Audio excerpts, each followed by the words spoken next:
आज आपने देखा कि सारण शिक्षा निर्वाचन क्षेत्र में लोगों ने किसको वोट दिया, और भारतीय जनता पार्टी या महागठबंधन दोनों साथ। रोज हम कह रहे गैया चलल बनी तो से कहतनी कि भाई हम कुछो नहीं करब, दोनों दल वाला इतना घबराया हुआ है केकर वोट कटिहन केकर वोट कटिहन। हमनी के कोनो वोट कटवा है जा। हमने शुरू में कहा है कि ना महागठबंधन का वोट काटेंगे ना भाजपा का, दोनों को काट के जनता साफ कर देगी। बहुत तय कर, बहुत परेशान हो गए। अभी देखिए हमको अपना जो चुनाव लड़ाने का अनुभव है, हम बता रहे हैं आपको, जनता एकदम त्रस्त हो गई है बिहार की, एकदम त्रस्त हो गई है। उसको कोई मिलिए नहीं रहा है। आदमी कहता कि जाति पर वोट पड़ता, सब पूरा देश में हमने के समझावल जाता हिंदू मुसलमान हो गई बा। जीतने वाला आदमी मुसलमान है, किसान का लड़का है, 1 रुपया खर्चा नहीं किया है। चंपारण भाजपा का गढ़ है, सिवान छपरा गोपालगंज आरजेडी के गढ़ बा, दोनों गढ़ ढह गया। और ये साधारण बात नहीं है, क्योंकि जो लोग आप में से कुछ लोग जानते हैं, ये जो निर्वाचन हुआ है, ये सामान्य आदमी इसमें वोट नहीं देता है।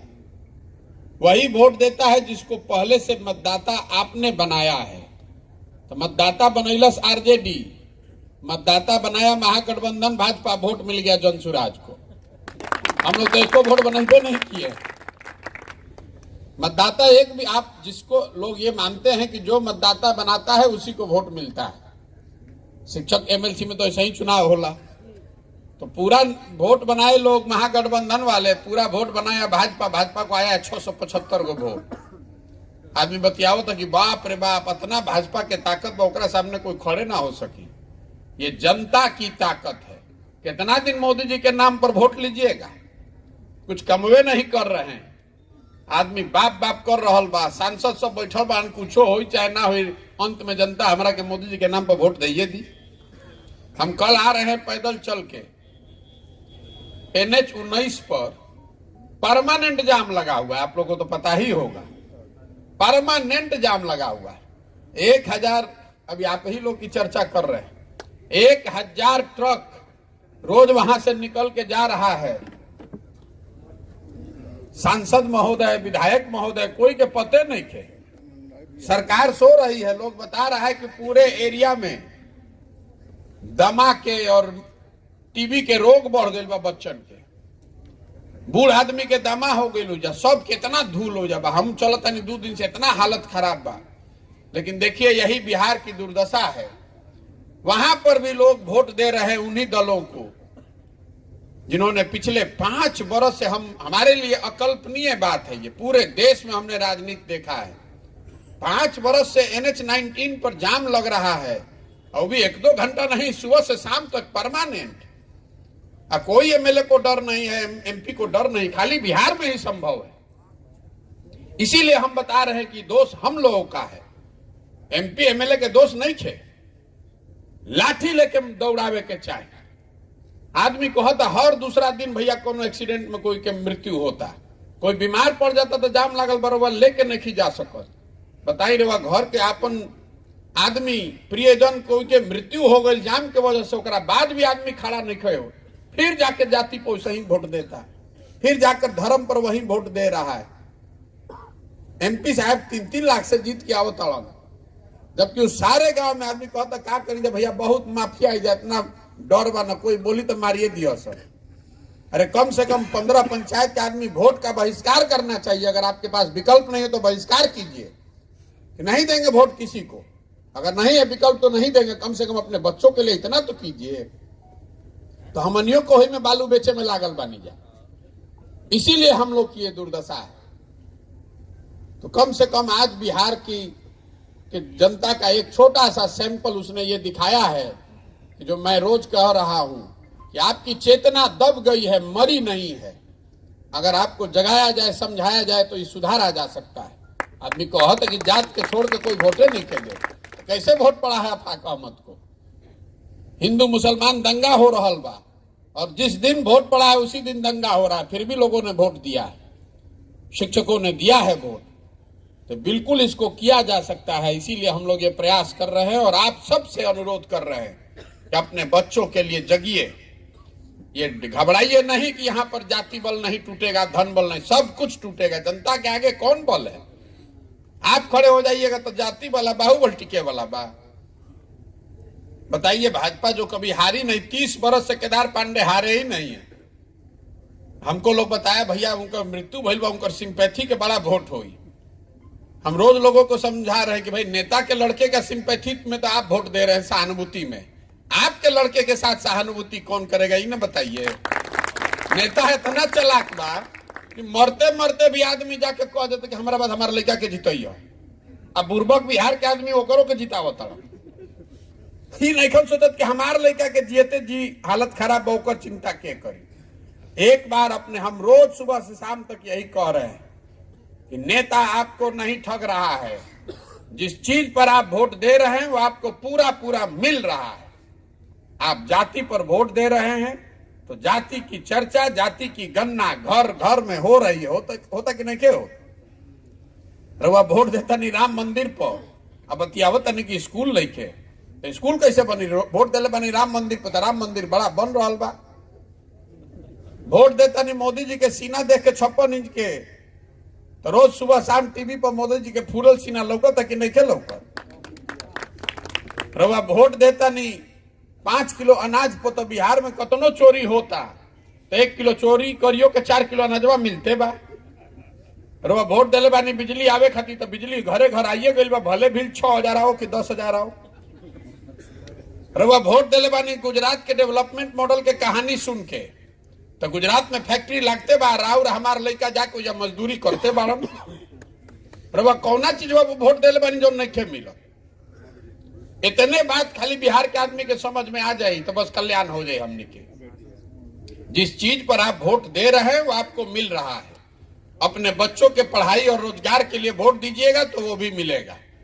हमें कौनो बहुत बड़ा ज्ञान नहीं थे और यही कहने के लिए रोज चल रहे हैं।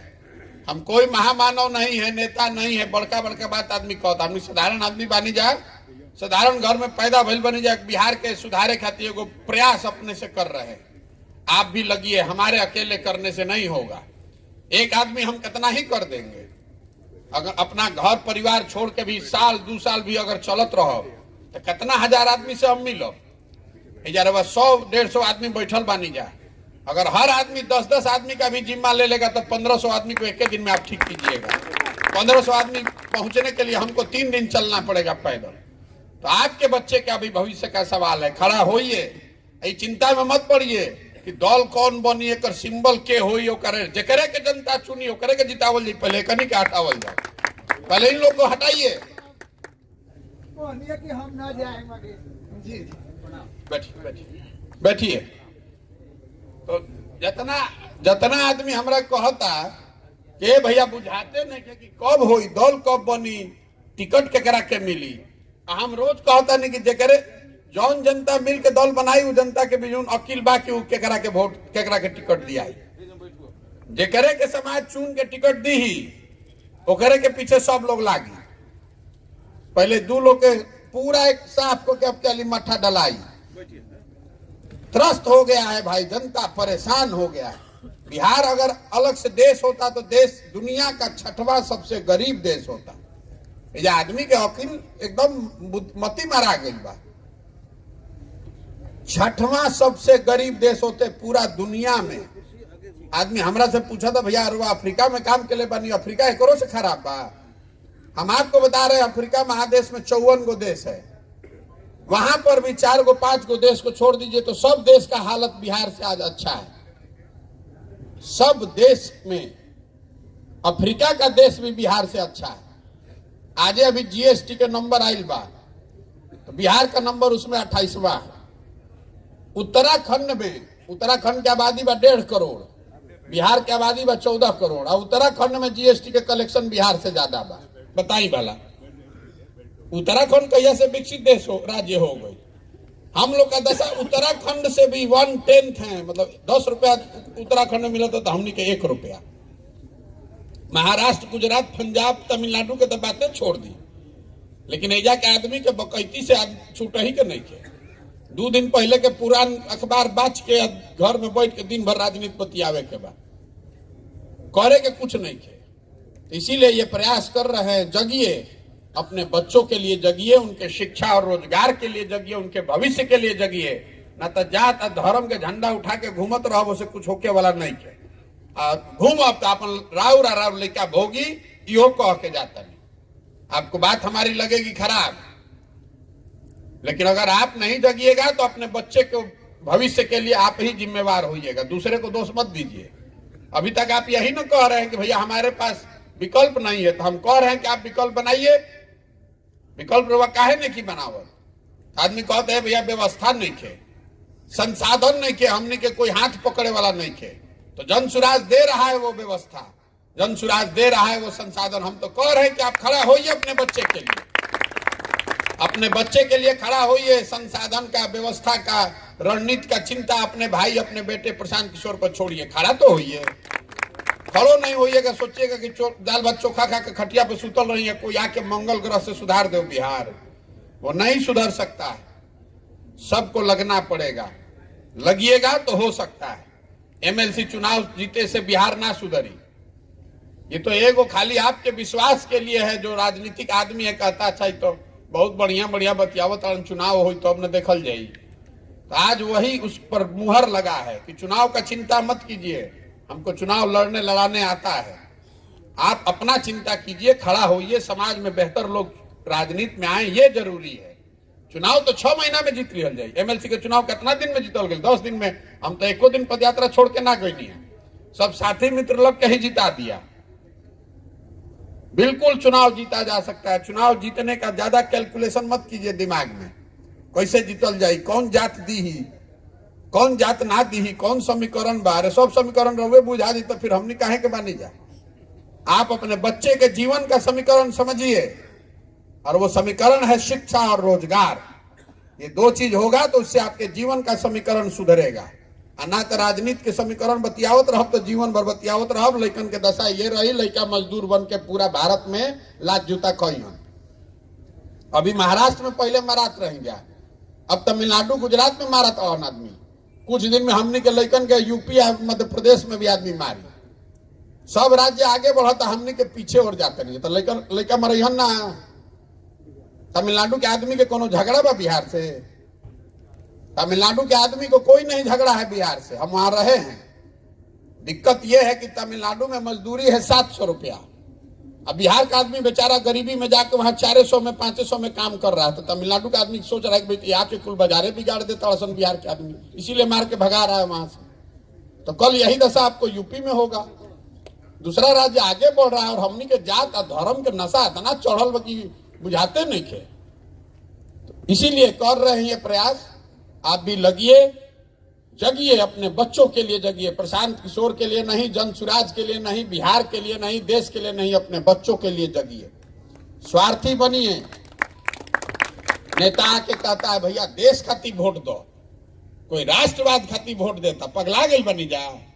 अरे आपका लड़का बुर्बक अनपढ़ बेरोजगार हो जाएगा तो देश मजबूत होगी, कमजोर हो जाएगी।